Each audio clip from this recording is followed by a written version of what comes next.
Hey buddy, welcome to Wizard.com. My name is Shubhadeep Chaudhary and I'm your maths tutor. So let's begin.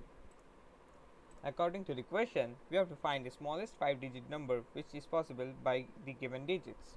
So in order to find the smallest number, what we have to do is we have to simply arrange the given digits in ascending order. So smallest number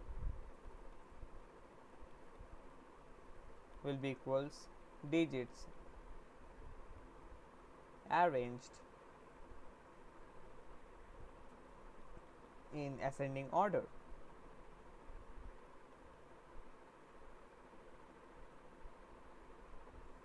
So the smallest digit which we have is 2.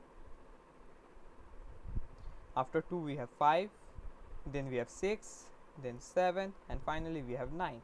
So we have arranged all the digits in the ascending order. So this will be the smallest number which can be formed by using the given digits. So thus this will be our final required answer. So that's it. Thank you and have a great day.